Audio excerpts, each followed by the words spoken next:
தேவனுக்கே மகிமை உண்டாவதாக. சிலுவையில் இயேசு கிறிஸ்து பேசின 7 வார்த்தைகள். முதல் வார்த்தை மன்னிப்பின் வார்த்தை, இரண்டாவது வார்த்தை ரட்சிப்பின் வார்த்தை, மூன்றாவது வார்த்தை அரவணைப்பின் வார்த்தை, நான்காவது வார்த்தை ஏக்கத்தின் வார்த்தை, ஐந்தாவது வார்த்தை தவிப்பின் வார்த்தை, ஆறாவது வார்த்தை வெற்றியின் வார்த்தை, ஏழாவது வார்த்தை ஒப்புதலின் வார்த்தை. அதாவது மன்னிப்பு, ரட்சிப்பு, அரவணைப்பு, அங்கலாய்ப்பு, தவிப்பு, அர்ப்பணிப்பு, ஒப்புவிப்பு. சிலுவையில் பூத்த 7 ஆவிக்குரிய மலர்கள். முதலாவது வார்த்தை, பிதாவே இவர்களுக்கு மன்னியும், தாங்கள் செய்கிறது இன்னதென்று அறியாதிருக்கிறார்களே. லூக்கா 23:34. மன்னிப்பு. முதலாவது சிலுவையில் பூத்த ஆவிக்குரிய மலர் மன்னிப்பு. நம்முடைய தேவனுக்கு ஒரு பெயர் மன்னிக்கிறவர். 1000 தலைமுறை மட்டும் மன்னிக்கிறவர். நல்லவரும் மன்னிக்கிறவரும் மிகுந்த கிருபை உள்ளவருமாக இருக்கிறவர். மன்னிக்கிறதற்கு தயை பெருத்திருக்கிறவர். ஆண்டவரிடத்தில் இரக்கங்களும் மன்னிப்புகளும் உண்டு. பாவங்களை நிவர்த்தி செய்கிற கிருபாதார பலி அவரே.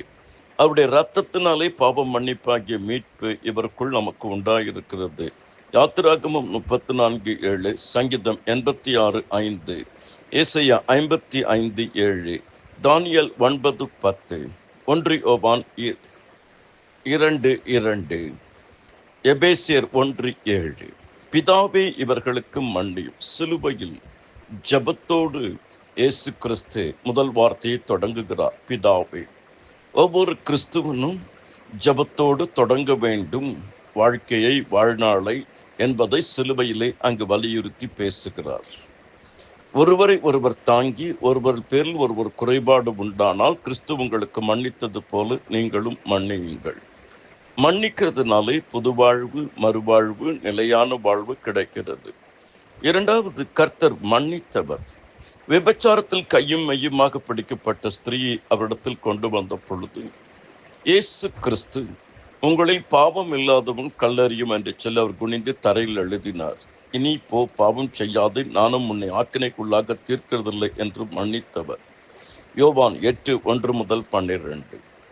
பாவியாகிய ஸ்திரீ இயேசுவின் பாதங்களை கண்ணீரால் நனைத்து தன் தலைமயிரினால் துடைத்து அவருடைய பாதங்களை முத்தம் செய்தால் அவருடைய நோக்கி, உன் பாவங்கள் உனக்கு மன்னிக்கப்பட்டது என்றார். மத்தேயு 9:2 திமிர்வாதக்காரனை பார்த்து, மகனே திடன்குள், உன் பாவங்கள் மன்னிக்கப்பட்டது என்றார். கர்த்தர் மன்னிக்கிறவர், மன்னித்தவர். பாவங்களை மன்னிக்கிறவர், அக்கிரமங்களை மன்னிக்கிறவர், குறைகளை மன்னிக்கிறவர், மீறுதல்களை மன்னிக்கிறவர், குற்றங்களை மன்னிக்கிறவர், 7 எழுத்துதரும் மன்னிக்கிறவர். கர்த்தர் மன்னிப்பார், மறப்பார், ஏற்றுக்கொள்வார், நம்புவார். மூன்றாவது, மன்னிக்க சொன்னவர். இயேசு பேதுருவிடம் 7 எழுத்துதரை மன்னிக்க சொல்லுகிறார். கடனை மன்னியுங்கள், ஒருவருக்கொருவர் மன்னியுங்கள். மத்தேயு 18:20-35. ஜெபம் பண்ணும்போது ஒருவருக்கொருவர் குறைபாடு இருந்தால் மன்னியுங்கள்.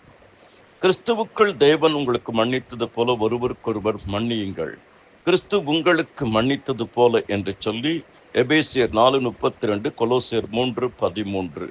கர்த்தருக்குள் அருமையானவர்களே, சிலுவையில் அறைந்தவர்களை மன்னித்த இயேசு, கல்லெறிந்து கொன்றவர்களை மன்னித்த ஸ்தேவான், குழியில் தள்ளி விற்றவர்களை மன்னித்த யோசேப்பு என்று இவ்வாறு நாம் சொல்லிக்கொண்டே போகலாம். மன்னிப்பதின் மூலம் மறுவாழ்வு, மன்னிப்பதின் மூலம் புதுவாழ்வு, மன்னிப்பதின் மூலம் நிலையான வாழ்வு. கர்த்தர் தாமே உங்கள் ஒவ்வொருவரையும் அபரிமிதமாக ஆசீர்வதிப்பாராக. பாவ மன்னிப்பின் நிச்சயத்தை பெற்றுக்கொள்ள வேண்டும். கர்த்தர் தாமே உங்கள் ஒவ்வொருவரோடு கூட இருந்து கர்த்தர் உங்களை ஆசீர்வதிப்பாராக. ஆமேன்.